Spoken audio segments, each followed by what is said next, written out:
Muito boa noite e bem-vindos à Hora do Jornal. 4 indivíduos acusados de maltratar garimpeiros em Namanhumbira, na província de Cabo Delgado, estão a ser ouvidos pela Procuradoria Distrital de Montepuez. A Procuradoria diz em comunicado que os indivíduos deverão ser responsabilizados criminalmente. 2 dias depois da Polícia da República de Moçambique informar que já identificou os agentes envolvidos na tortura de garimpeiros em Namanhumbira, a Procuradoria Provincial de Cabo Delgado esclarece que foi instaurado um processo crime e 4 indivíduos foram identificados.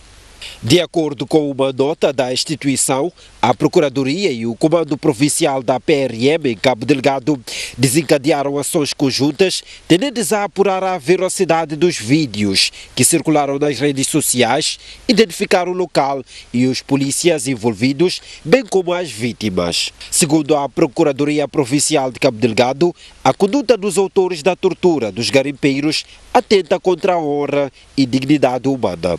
São tipificados como crime do ordenamento jurídico moçambicano, cujos responsáveis carecem de responsabilização disciplinar e criminal.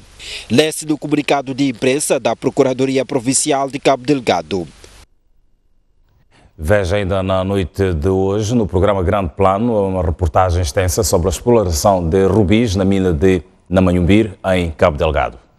O Ministro da Defesa Nacional reitera que a instituição que dirige não recebeu dinheiro das dívidas ocultas para a compra de equipamento militar. Atanásio Mtumuk diz que a saída é esperar pelos resultados dos trabalhos de esclarecimento a cargo da Procuradoria-Geral da República. O relatório da auditoria às dívidas ocultas constatou divergências nas explicações dadas pelos gestores da Ematum, do Ministério da Defesa e da empresa supostamente contratada para o fornecimento de equipamento militar no valor de 500 milhões de dólares. Trata-se do dinheiro que a Kroll não conseguiu esclarecer o seu destino por falta de colaboração de algumas pessoas ouvidas que alegaram segredo de Estado. O relator da Kroll Interpelado pela STV, o Ministro da Defesa reiterou que o seu pelouro não recebeu dinheiro, nem sequer equipamento militar.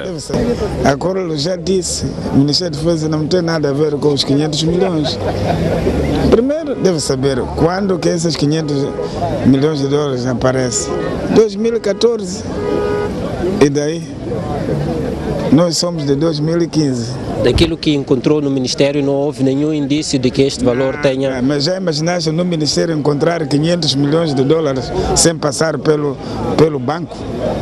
Não é normal. Não há nenhum registro. Não há nenhum registro. Atanásio Mtumuk pede que a sociedade espere pelos resultados do trabalho da Procuradoria. A Procuradoria-Geral da República vai dizer as dúvidas que os senhores têm.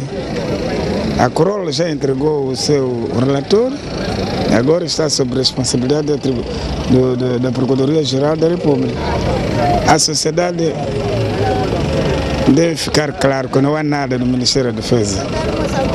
Segundo o relatório da auditoria, os gestores da Ematum explicaram aos auditores da Kroll que os 500 milhões foram usados para a compra de equipamento militar. Tomás Salomão diz que Moçambique não pode sufocar-se porque os parceiros internacionais cortaram o apoio direto ao orçamento do Estado. O antigo secretário executivo da SADC diz ainda que o fato de os parceiros não reconhecerem a qualidade da auditoria nem deve ser considerado assunto do país. Os pronunciamentos do economista Tomás Salomão sobre a situação econômica do país surgem quase 2 semanas após uma missão do Fundo Monetário Internacional ter terminado o trabalho em Moçambique, sem sinais de retomada do apoio financeiro ao orçamento do Estado. O economista e antigo secretário da SADC começa por lembrar que foram os parceiros que escolheram o auditor internacional para as dívidas e defende que Moçambique não é responsável pela qualidade dos resultados. Se eles não estão satisfeitos com a qualidade do trabalho produzido, esse não é o assunto do governo, não é o assunto do país. Aquilo que o país diz é que o governo, o país vai continuar a trabalhar e a colaborar. Se os parceiros quiserem continuar a trabalhar com Moçambique neste quadro, neste contexto, eles são bem-vindos a continuar a trabalhar conosco. Tomás Salomão diz por isso que Moçambique não pode sufocar-se porque os parceiros internacionais cortaram o apoio direto ao orçamento de Estado. O país não pode morrer, o país não pode sufocar.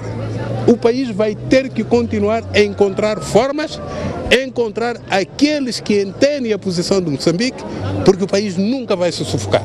O país não vai permitir que se sufoque. O país vai ter que sobreviver e encontrando formas de relançar a sua economia. E esse relançamento, defende Tomás Salomão, passa por uma série de medidas de reestruturação da economia. Moçambique vai ter que fazer um apelo a todos aqueles que têm obrigações fiscais a cumprirem com as suas obrigações. Moçambique vai ter que aumentar as receitas. Moçambique vai ter que cobrar impostos. Moçambique vai ter que aumentar as suas exportações. Não é? Para quê? Para poder financiar a saúde, educação, desenvolvimento das infraestruturas, abastecimento de água, pagar os funcionários públicos, pagar professores, pagar enfermeiros. Isto o país tem que fazer. Vai doer, vai custar, é preciso cortar despesa, é preciso fazer austeridade, mas este é o caminho. A Renamo quer um recenseamento eleitoral de raiz para evitar fraudes nas próximas eleições autárquicas e gerais. O desejo foi manifestado pelo secretário-geral do partido na cidade de Pemba durante um encontro de atualização dos membros da Perdiz. Manuel Bissopo, secretário-geral da Renamo, defende a necessidade de realização de um recenseamento eleitoral de raiz para garantir que não haja espaço para fraude nas próximas eleições autárquicas e gerais.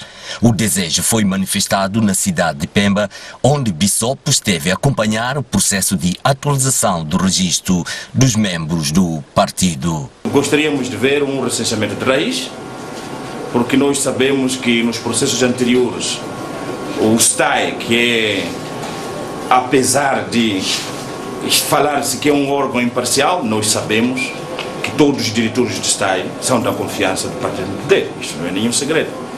Nós entendemos que não há transparência, há um interesse oculto. Manuel Bissopo reconhece alguma incapacidade financeira por parte do governo devido à crise econômica. No entanto, diz que a Renamo pressente algo estranho nessa decisão. Os motivos que se alegam, a falta de capacidade financeira, falta de orçamentos para cobrir as despesas, é um argumento que coincide com a situação financeira do país, mas como políticos sentimos que qualquer coisa não está certa. Em Pemba, Manuel Bissopo, para além de acompanhar o processo de atualização do registro dos seus membros, analisou o nível de preparação do partido para as próximas eleições. Casos de tráfico de pessoas tendem a reduzir na província de Sofala, onde, felizmente, desde janeiro deste ano até o mês passado, não foi registrado nenhum caso contra 3 do ano passado e onde 2 das vítimas foram mortas para extração de órgãos. Um número de pessoas não especificado pela Procuradoria Provincial de Sofala estão detidas em conexão com 3 casos de tráfico de pessoas registradas neste ponto do país ao longo do ano passado. Estes dados foram fornecidos neste domingo na Beira, à margem desta marcha alusiva ao Dia Mundial de Luta contra o Tráfico de Pessoas que hoje se assinala.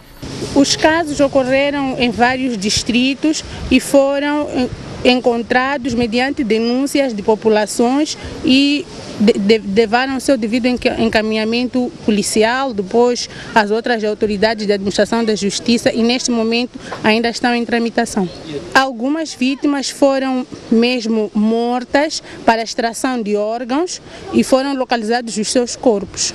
A Procuradoria Provincial de Sofala acredita que a diminuição do número de casos de tráfico de pessoas pode estar diretamente relacionado com as atividades do Grupo de Referência Provincial de Proteção à Criança e Combate ao Tráfico de Pessoas. De janeiro a esta data, na nossa província ainda não se registrou nenhum caso de tráfico, o que significa que o nosso trabalho preventivo está a surtir algum efeito.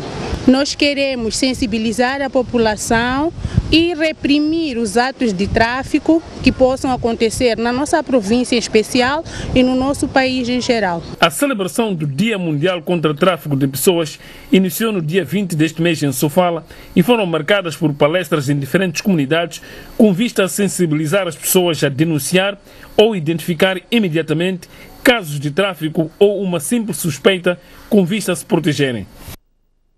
Olhamos a seguir para situações ou casos de restrição de água na cidade de Maputo. Furos de água de fornecedores privados continuam a ser o alívio dos moradores de muitos bairros para as restrições de água nas cidades de Maputo, Matola e município de Boane. O governo anunciou recentemente que as restrições vão continuar nos próximos meses devido à falta de chuvas.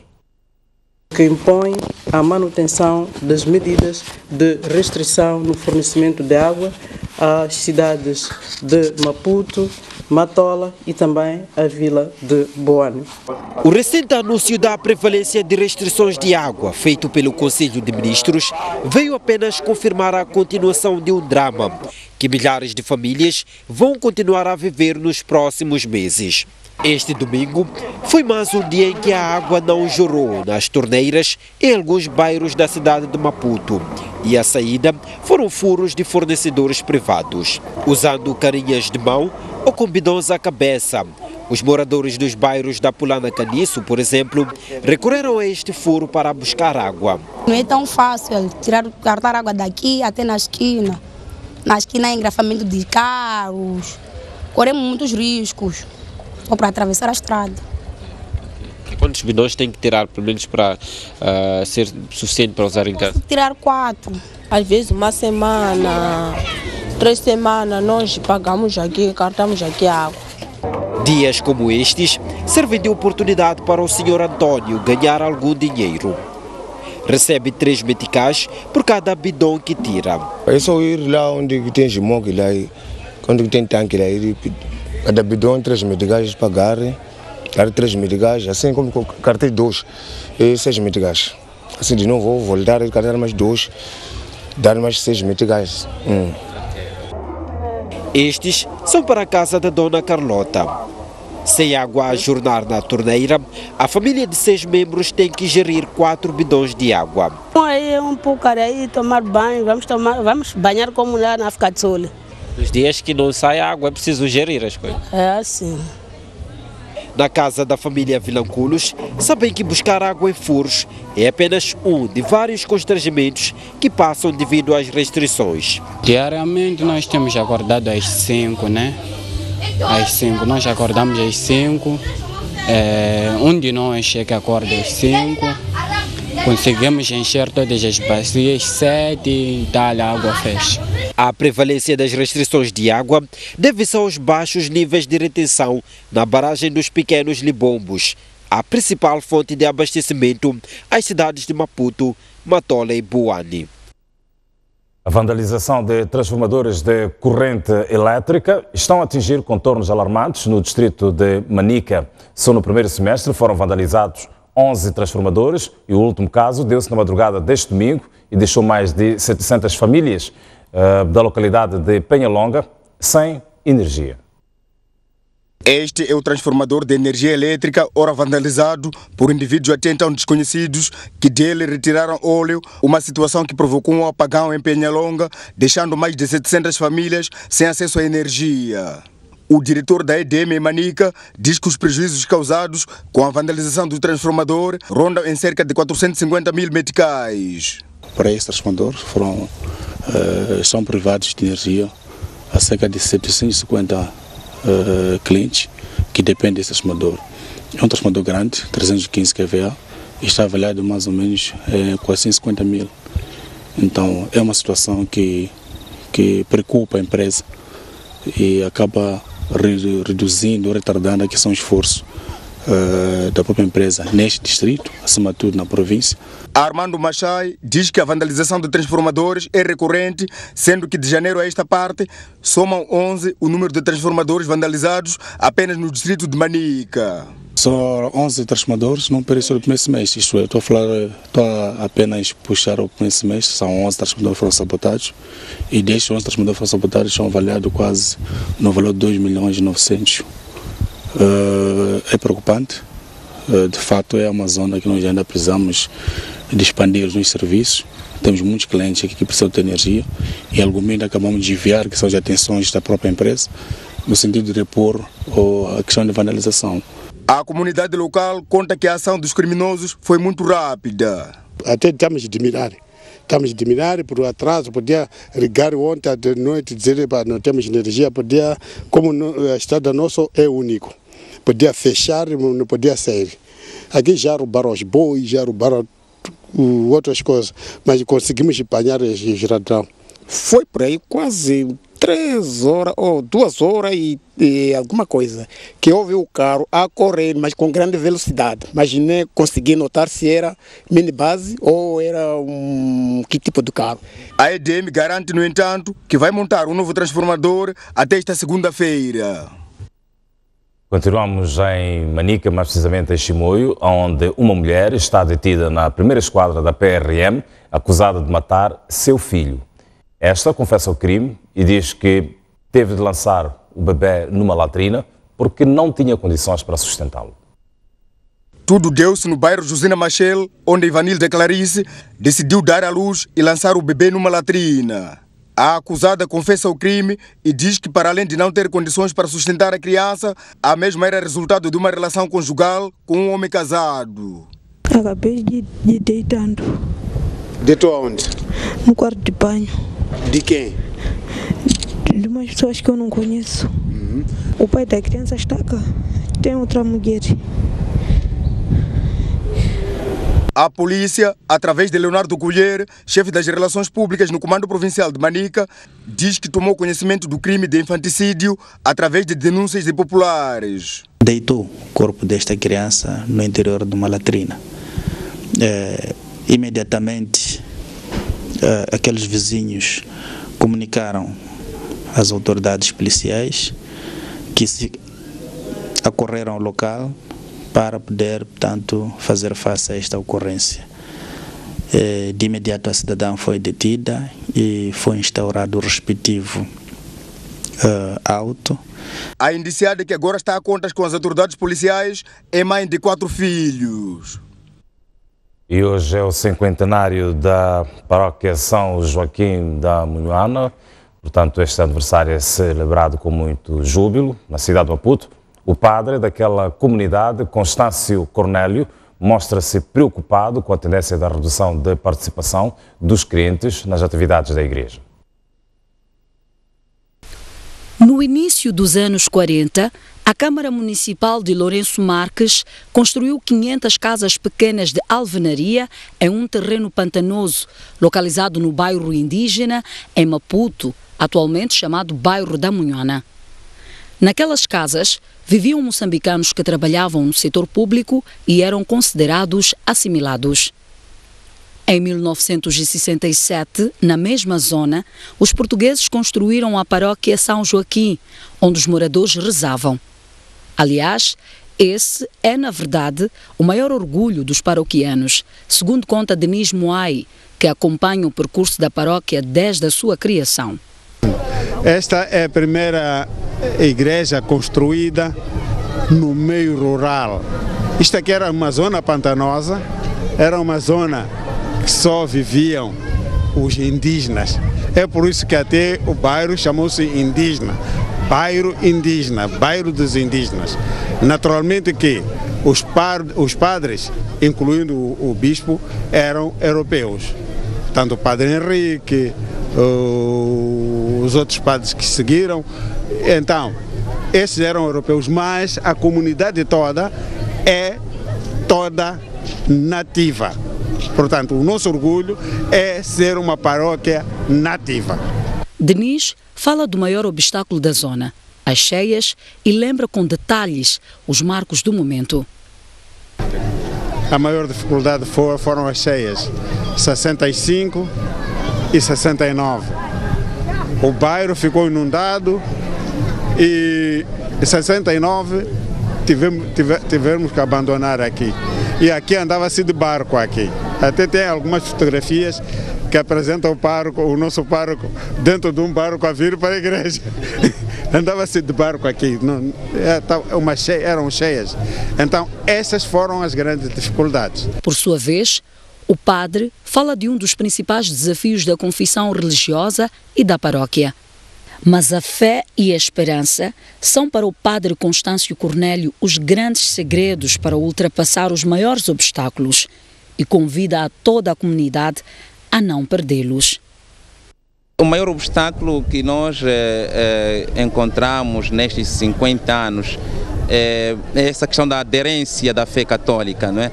E nós, como sabemos, sobretudo nos últimos momentos, se formos nós a ver o nosso livro dos 50 anos gráfico dos sacramentos, estão a decrescer. Então, acredito eu, ao longo do caminhar, é possível nós ultrapassarmos esse desafio. Aliás, nós não vamos nos apegar com os desafios, mas sim perspectivarmos. Aliás, o nosso lema deste jubileu era ao serviço da vida e da esperança. Então, nós temos essa esperança e de ultrapassarmos esses desafios que a gente for encontrar no meio do caminho. Com cânticos e orações, os crentes celebraram este domingo a passagem dos 50 anos da paróquia São Joaquim.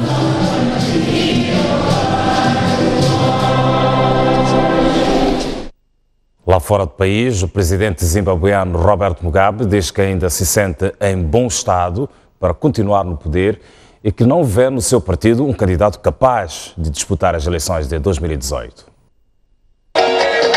Mesmo depois da pressão de alguns membros para abandonar o poder, Robert Mugabe assegura aos apoiantes que vai concorrer em 2018 contra Morgan Tsvangirai, líder do maior partido da oposição. Well, there is the issue. If the president is going, I am not going.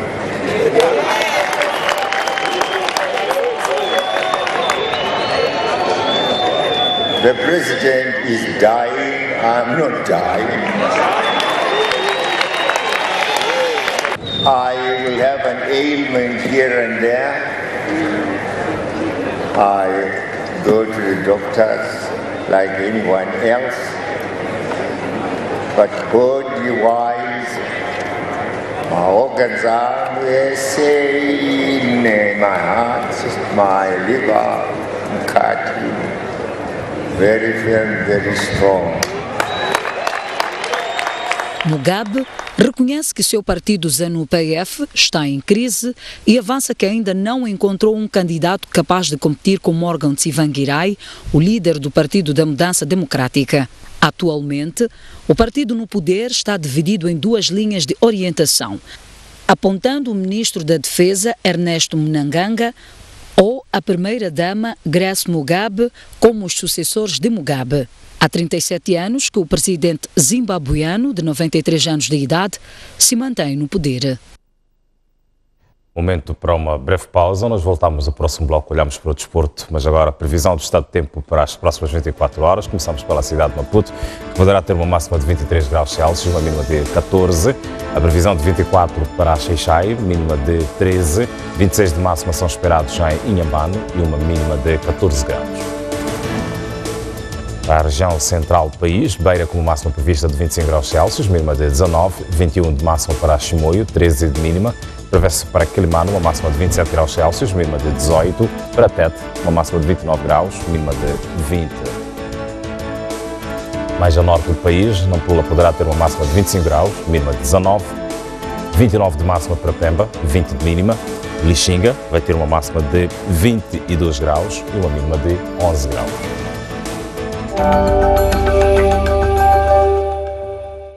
Red Business, soluções à medida do seu negócio. Samsung Galaxy S8 no plano Smart Meal Promo, a melhor solução para negócios sem fronteiras. Samsung Tab E no plano Internet 11 GB, o seu negócio pronto a funcionar da forma mais inteligente. Samsung Tab A 10.1 no plano Internet 20 GB. A ferramenta certa para o seu trabalho. Garanta a conectividade do seu negócio. Faça já a sua assinatura. Vodacom, tudo bom para ti? Dê segurança e conforto aos seus colaboradores com o Índico Acidentes de Trabalho.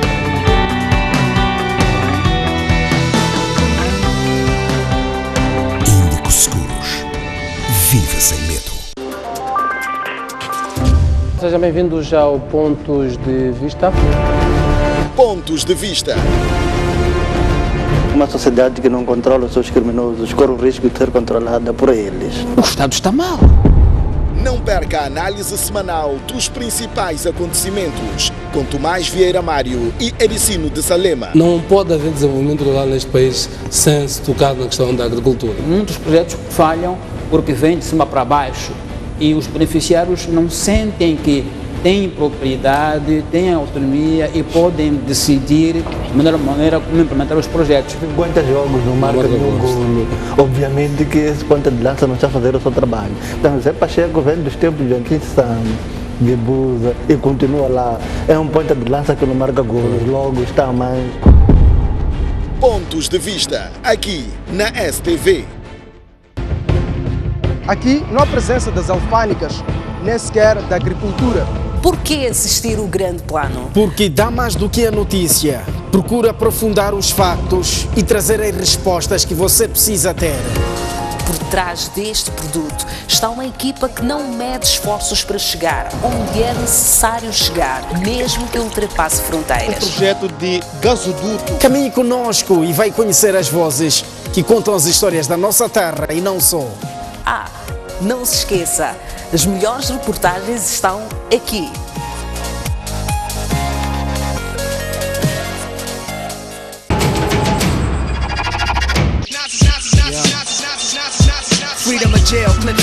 Chegou a hora de decidir o campeão nacional.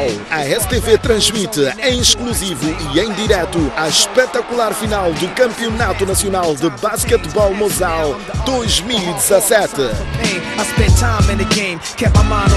De 26 de julho a 1 de agosto, em série a melhor de 5 jogos, o campeonato em título Ferroviário de Maputo e o vice-campeão Ferroviário da Beira reeditam no Chivev a final de 2016. O melhor do basquetebol a não perder aqui na sua televisão.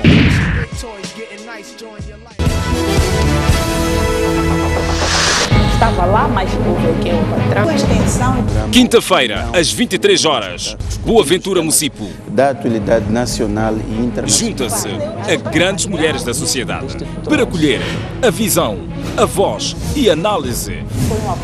O que isto significa?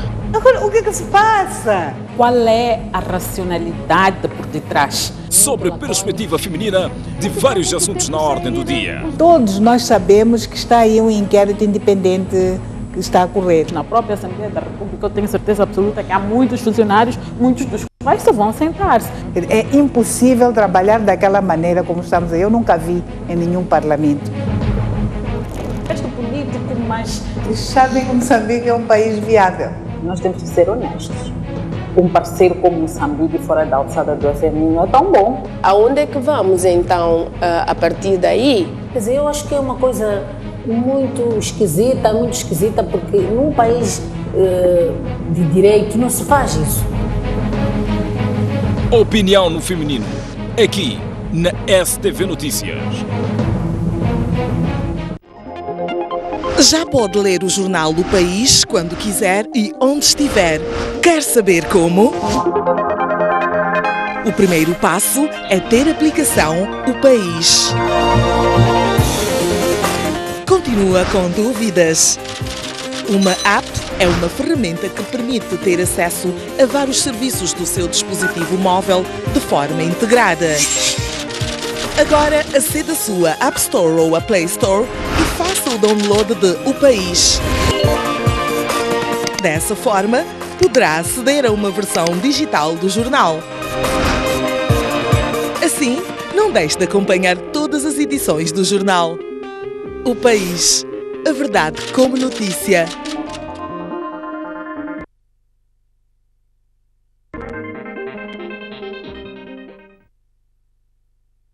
No Jornal da Noite, agora sim, para olharmos para o desporto, Moçambique cedeu a primeira derrota caseira nesta segunda volta do Moçambola Zap, ao cabo de 7 jogos, ao perder, portanto, na recepção ao Teste África de Chimoio por uma bola sem resposta. Com esta vitória, os Fabris do Planalto passam a somar 26 pontos contra os 27 dos tricolores. O jogo marcava a estreia de Daniel Cosmes como árbitro principal na maior competição futebolística do país, o Moçambola Zap. Ainda tentavam-se conhecer as equipas e o Machacane já abria as alas da defesa. Fato muito bem aproveitado pelo Teste África, que chegou ao golo aos 12 minutos. Magaba passa por Jonas e Campira, tenta o corte, mas estes barrem o Osvaldo e anincha-se nas malhas tricolores. Festa dos poucos fabris presentes no Estádio Nacional de Zimpeto. À meia hora do jogo, as duas equipas ficam reduzidas a 10 unidades, quando Nené e João, numa disputa de bola e confronto físico, viram o cartão vermelho. 4 minutos depois, o árbitro fez vista grossa neste lance, ao não assinalar grande penalidade por falta de Magaba sobre Bruno, dentro da área. O Machacane procurou chegar ao empate, mas de balde, porque a defensiva fabril estava bem concentrada. Ramiro, guarda-redes do Teste África, evitou o empate por 2 vezes. Primeiro ao remate de Mencher, com o Tong a cabecear por cima na recarga, e depois ao remate de Nelson, nos instantes finais. O Machacane subiu no terreno e quase sofreu o segundo golo, mas Jonas mostrou-se seguro nos postes. Gostei do jogo, apesar de ter perdido. A minha equipa lutou muito. Pode dar também parabéns ao Teste África, que bateu-se bem. Que é um resultado altamente positivo. A equipe preparou para vir a Maputo, vir desafiar com um adversário com um nome muito alto. O Ferroviário de Maputo cedeu um empate a uma bola diante do 1º de Maio de Quelimane, em partida também, portanto, da 22ª jornada. No final do jogo, os adeptos do Ferroviário exigiram a demissão da direção do clube e da equipa técnica. Os adeptos do Ferroviário de Maputo protestam contra os maus resultados da sua equipa e vandalizaram parte das instalações do estádio da Machava. Os mesmos insurgiram-se depois das locomotivas da capital consentiram um empate a uma bola diante do 1º de Maio de Quelimane. Indo ao jogo, assistiu-se a uma primeira parte fraquinha. Os dois conjuntos faziam jogo de paciência, tentando surpreender o adversário e chegar ao almejado golo. Num lance quase que inofensivo, o avançado Luís, de cabeça, respondeu com mestria ao cruzamento de Diogo e fez o 1-0 para a turma da casa, aos 18 minutos. O Ferroviário de Maputo, mesmo sem fazer esforço, empurrava o adversário para o seu meio campo e numa destas ocasiões, Timbe desferiu um remate, mas a bola passa por cima da baliza dos trabalhadores. Os treinados de Arijo passaram a jogar com menos uma unidade devido à expulsão de Henriques, que viu o cartão vermelho numa entrada faltosa contra a Rasta, que caminhava em direção à baliza. Na cobrança do livre, a bola esbarra na barreira e na recarga, Júnior restabelece a igualdade. Ferroviário da Beira e Chibuto Futebol Clube empataram este sábado, sem abertura de contagem, também no jogo inserido nesta jornada 22 do Moçambola Zap. Jogo bastante fraco no Caldeirão de Chiveve, com as duas equipas a pouco ou nada a fazerem para proporcionar espetáculo ao numeroso público que se fez presente ao campo. Aliás, das poucas vezes que se soltou, o Ferroviário da Beira revelou total desacerto com a baliza dos visitantes. Da partida entrou em cena. Primeiro, neste lance em que a bola toca claramente na mão de um defesa do Chibuto Futebol Clube na área, com este a mandar prosseguir o jogo. Duas equipas que se bateram muito bem. Havia uma terceira equipa que esteve muito mal, e as pessoas têm que ponderar, têm que saber, e saber o que querem, saber estar. E é isso que eu digo, houve duas equipas muito dignas que se bateram, que fizeram um jogo vivo, as duas a querer ganhar o jogo, e houve uma que eu quero acreditar que foi um dia não. Depois, perto do intervalo, anulou mal um golo dos visitantes numa jogada em que o guarda-redes dos campeões nacionais colocou a bola em jogo, tendo, porém, sido assinalado um pretenso fora de jogo. Os jogadores do Ferroviário da Beira fizeram enorme pressão ao árbitro da partida, que, por sua vez, consultou um dos assistentes, mudando depois a sua decisão inicial. Estou frustrado, como devem calcular, né? Porque esta partida teve um golo e é um golo limpo. Se o guarda-redes quer repor a bola em jogo e não se apercebe que há jogadores da equipa contrária no campo, Esse problema não pode ser do Chibute, só pode ser do Ferroviário da Beira e não nosso. E portanto, mais uma vez, eu por instantes lembrei-me da época passada. Lembrei-me por que razão não fui campeão. Alguma vez joguei para coisas menores, que eu saiba não. A segunda parte foi mais do mesmo, com as duas equipas a revelarem níveis de ansiedade muito grandes e a faltar capacidade de melhor aproveitamento das jogadas elaboradas. O Ferroviário da Beira, na era Rogério Gonçalves, continua sem vencer no Moçambola Zap 2017. O Chibute, esse, conquistou um ponto num terreno tradicionalmente difícil. Aí estão algumas situações do jogo entre o Ferroviário da Beira e o Chibute Futebol Clube, com a reação, portanto, dos técnicos de lado a lado, a deixar ficar algo nas entrelinhas. Vamos olhar de seguida para o quadro geral de resultados desta jornada 22, que produziu vários empates. Macuacua venceu a equipa perdeu em casa diante da União Desportiva do Songo. O Desportivo de Nacala empatou diante do Costa do Sol. O P de Lixinga empatou sem abertura de contagem com o ENH de Vilanculo. O Machacane perdeu em casa diante do Testa África de Chimoio. Outro empate entre o Ferroviário de Nampula e a Liga Desportiva. O Ferroviário de Maputo empata em casa também diante do 1º de Maio de Quilimane. Xingalo de Tete venceu por uma bola sem resposta ao Ferroviário de Nacala. E outro empate na Beira entre o Ferroviário da Beira e o Chibute Futebol Clube.